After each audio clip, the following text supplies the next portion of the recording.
அண்மை செய்தி. புதுச்சேரியில் கடல் கொந்தளிப்புடன் காணப்படுகிறது. ஆழ்ந்த காற்றழுத்தம் இன்று புயலாக மாறும் என்பதால் கடல் கொந்தளிப்புடன் காணப்படுகிறது. கூடுதல் விவரங்களோடு இணைகிறார் செய்தியாளர் கிருஷ்ணா. கிருஷ்ணா, வணக்கம். முழு விவரங்களை வழங்கலாம்.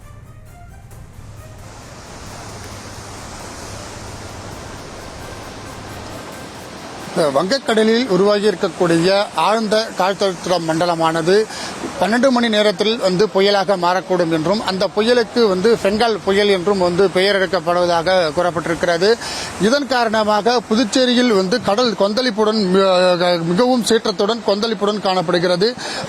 புதுச்சேரியில் கடந்த 2 நாட்களாகவே இந்த கடல் சீற்றமானது அதிகரித்து காணப்படுவதன் காரணமாக புதுச்சேரியில் இருக்கக்கூடிய 18 மீனவ கிராமத்தைச் சேர்ந்த மீனவர்களுக்கு கடலுக்கு செல்ல வேண்டாம் என்றும் தங்களுடைய படகுகளை பத்திரமாக வைத்துக் கொள்ள வேண்டும் என்றும் அறிவுறுத்தப்பட்டிருக்கிறது. இதன் காரணமாகவே புதுச்சேரியில் இருக்கக்கூடிய அனைத்து மீனவ கிராமத்தைச் சேர்ந்த மீனவர்களும் அந்த படகுகளை பத்திரமாக வைத்திருக்கிறார்கள்.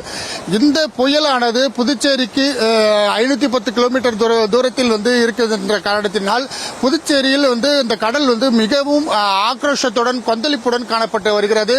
இந்த கொந்தளிப்பின் காரணமாக சுற்றுலா பயணிகள் மற்றும் பொதுமக்கள் இந்த புதுச்சேரி கடற்படை பகுதிக்கு வர வேண்டாம் என்று காவல்துறையினர் இந்த பாதுகாப்பு பணிகளில் ஈடுபட்டு வருகிறார்கள். புதுச்சேரி கடற்பகுதி கிட்டத்தட்ட 3.5 கிலோமீட்டர் தூரம் நகர பகுதியிலும் கிட்டத்தட்ட ஒரு 18 கிலோமீட்டர் தூரத்தில் கிராம பகுதியிலும் அமைந்திருக்கிறது. இந்த கிராம பகுதி மற்றும் நகர பகுதியில் இருக்கக்கூடிய இந்த கடற்கரை பகுதிகள் முழுவதுமே இந்த சுற்றுலா பயணிகள் மற்றும் பொதுமக்கள் இந்த பகுதிகளுக்கு வர வேண்டாம் என்றும் சொல்லியிருக்கிறார்கள். அதே போல கடல் ஆக்ரோஷத்துடன் காணப்படுவதன் காரணமாக கடலில் இறங்கவோ கடலில் குளிக்கவோ கூடாது என்றும் அவர்களுக்கு தெரிவித்திருக்கிறார்கள்.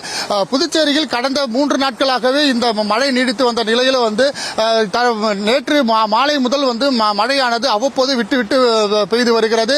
இரவு முழுவதுமே மழை பெய்திருந்த நிலையில் தற்போது லேசான தூறலானது பெய்து வருகிறது. ஆனால் புதுச்சேரி கடற்கரை பகுதியில் மிகவும் ஆக்ரோஷத்துடன் கடல் சீற்றமானது அதிகரித்து காணப்பட்டு வரும் காரணமாக மிகுந்த கொந்தளிப்புடன் காணப்பட்டு வருகிறது. இதனால் புதுச்சேரி மற்றும் தமிழக பகுதியில் நெருங்கக்கூடிய இந்த காற்றழுத்த தாழ்வு மண்டலமானது அடுத்த 12 மணி நேரத்திற்கு புயலாக வளப்பெறக்கூடும் என தெரிவிக்கப்பட்டிருக்கும் நிலையில புதுச்சேரிக்கும் 510 கிலோமீட்டர் தூரத்தில் அந்த காற்றழுத்த தாழ்வு மண்டலமானது நெருங்கக்கூடிய சூழ்நிலையிலிருந்து புதுச்சேரி கடல் சீற்றமானது மிகவும் கொந்தளிப்புடன் காணப்படுகிறது. இதற்காக புதுச்சேரியில் பல்வேறு ஏற்பாடுகளும் முன்னெச்சரிக்கை நடவடிக்கையும் எடுக்கப்பட்டிருக்கிறது. இன்று பள்ளி கல்லூரிகளுக்கு விடுமுறை அளிக்கப்பட்டிருக்கிறது. அதே போல என்டிஆர்எஃப் டீமானது 30 பேர் கொண்ட குழுவும் புதுச்சேரிக்கு வரவழைக்கப்பட்டிருக்கிறார்கள்.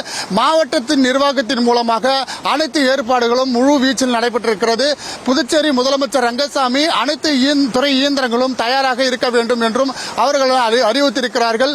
புதுச்சேரியில் பாதிப்பு ஏற்பட்டிருந்தால் பொதுமக்களை பாதுகாக்க வைப்பதற்காக முகாம்களும் தயார் நிலையில் வைக்கப்பட்டிருக்கிறது.